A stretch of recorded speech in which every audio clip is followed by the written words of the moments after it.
back to my channel. It's your girl Puja Swift, and today we have a visitor. Her name is we have a guest. Her name is Sarah. Our YouTube channel is exclusive Sarah. Oh God.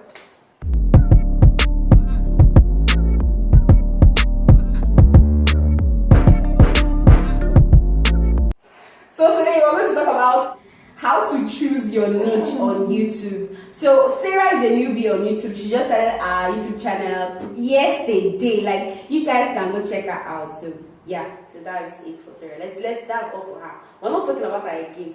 Okay, so like the main point right now is that for those of you who have been asking me questions on how to choose the niche. So many of you want to start up a YouTube channel, okay, and you're asking, how can I choose my niche? What to consider while choosing a niche? Today's video is for you, so stay posted. I'm going to give you 4 tips that you need to consider when trying to choose your niche. Now, number 3 is very important, so please stay to the end.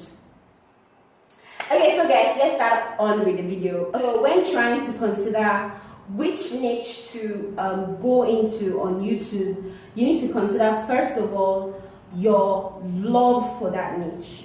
You may have selected or you may have considered so many options, but in order for you to choose your right niche, you need to consider your passion for that niche. Is it something that you love doing? Okay, you might love so many things, but which of these things do you love most?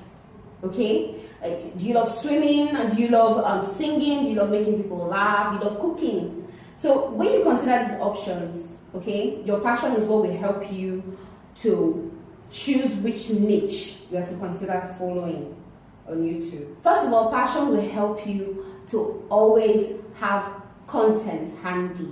So for example, you might feel very reluctant in producing content when you don't love what you're doing. But when you have passion for what you're doing, you tend to have so many content ideas. So many things keep popping up. Okay, today this is what I want to do. Today I'm going to produce this. Okay, yes, let me just produce videos on this. So your passion for what you are doing on your YouTube channel will help you to always get content handy. And that is what we need. We need content. As a content creator on YouTube, content is very important. So if you don't have passion for what you are doing, how will you be creating content regularly? And also, if you have passion for what you are doing, you won't get tired out. You won't get bored. Your channel is going to be like a source of joy to you. So maybe sometimes when you just feel so reluctant or so tired, creating content gives you joy because you obviously love what you're doing. Yeah. So that's it. So that's it for passion. So passion is very important when choosing your niche. So you want to take note of number 1, passion. If you don't have passion for what you're doing, don't choose that niche. So number two is competition. Competition is a little bit high on YouTube. What am I saying? Competition is high on YouTube. Like, everybody is competing against themselves, and most people tend to go overboard with their videos and their niche because obviously it is like a means of survival. It is their job, so they put in so much effort, they put in their best. So when you see them and their videos popping up on the search rank, you're like, how can I even meet up the target of this? How will I meet the target? How can I match the strength that these people have? Now, one thing that competition tends to do in YouTube, it either makes you rise or makes you fall. Now, so far, I have used my competitors as a means to make me rise because I use their efforts to also help myself grow. I try to steal from their ideas. I try to look at how they make videos. In order for you to be a lot more comfortable on YouTube, you don't want to want to mash out or want to pop out immediately you step into YouTube. Just go with the flow. Go with anything that comes in handy. Don't try to want to be the best all of a sudden. It takes time. So the moment you try to see that being on YouTube and ranking on search engines takes time, you will get to understand how to move in your own pace, in your own lane. So you don't want to go overboard. You understand? You don't want to you don't want to press too much. because everything takes time. Even those people you see doing well on YouTube, they started from where you are. They started from where we are. So I know definitely that in the next 2 to 3 years, I know where I will be on YouTube. If you work with that in the back of your mind, you will go with the flow, okay? But at the same time, you want to put in more effort. Now, in order for you to beat with the competition on YouTube, there's this application that you would likely want to download, and it's very important, and that is TubeBuddy. TubeBuddy helps a lot. It helps you to rank in search engines, and also helps to give you the ideas that you need in order for you to put your video out there for people to watch. So if you have TubeBuddy already, better for you. But if you don't have TubeBuddy, brother and sister, go and download it. It's very important. Now, the next thing we'll need to have at the back of our mind is the demands of our niche. First of all, you need to consider, where is my niche going to be in the next 2 to 3 years? Is it still going to be important? Is it going to die out? If your niche is going to die out next year, there is no need putting more effort on it. If your niche is going to die next week, no need to talk about it. How do I explain this? Okay, let's use the trending issue about hush puppy as a very good example. Now, people who talked about hush puppy 3 weeks ago, about hush puppy being arrested and all that. Now, let's consider how that story is going to look like in the next 3 months. That story probably should be dead. Okay, so trending stories tend to pop up, yes, but it will die. Now, let's not use celebrity talk. Let's use product review, for example. If you did an iPhone 6 phone review 3 years ago, I don't think anybody's still in that video because that's probably died. Because I don't think nobody wants to buy iPhone 6. So since nobody's buying iPhone 6, then nobody will go and watch your product review on iPhone 6. I don't know if you get the point. So it's more of like you need to talk about some things that will trend for a long period of time. If possible, things that will trend for a lifetime. So if you want to talk about anything on YouTube, just picture that thing now and see how it's going to trend in the next years to come. For example, my niche, I talk about how to start up a YouTube channel, how to grow in a business aspect of your life, how to do business from home, different ideas on how to do stuff.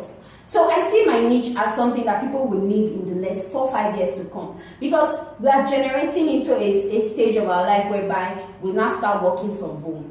So my how to do videos on how to start up a business from home will help people next year, next 2 years, next 3 years, because that is the generation I'm trying to create right now. Okay, so that's what you need to consider. Where is your niche going to in the next 2 years? So if your niche is not going to be in anybody's search bar in 2 years to come, I don't think you have business trying to promote that niche. You should just let it die. The last idea, your experience. What experience do you have in the niche that you're choosing? Are you good? Are you good? If you are good, fine. If you are very good, woo! If you are just trying, you need to do more research. You need to work harder. Okay? Now, why I say experience is also involved when trying to choose your niche is because you might know what you are about to do on your channel. But do you know how to pass the information across to your viewers? That's also important. If you don't know how to pass the information to your viewers, you have to learn that one. And how do you learn that? It's from the experience that you get from your viewers. Their comments, the way they act or react towards your video. That is how you get the experience to know how to pass your message.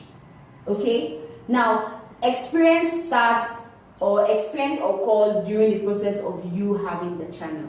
You don't have to go anywhere else to go and learn it. There's no school of thought. There's no book you read. It's just you learn it inside your channel. So don't be scared. I'm like, no, I don't think I have experience. I can't learn it. You learn it within your videos, okay? Like food channel, for example. If you are running a food channel and you obviously know how to cook the dishes. You know how to cook the meals in different areas. You know how to cook Jamaican food, you know how to cook Chinese food, you know how to cook African food, African dishes. Now, what kind of viewers do you have? What kind of viewers do you have?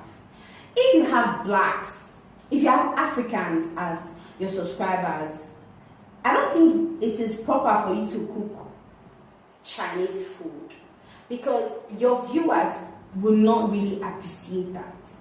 They would want to see something that has to do with what they can eat, what they can consume.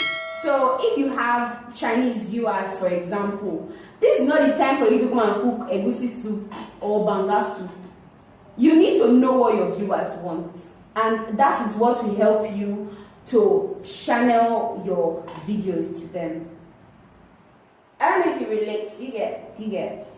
So that's just it.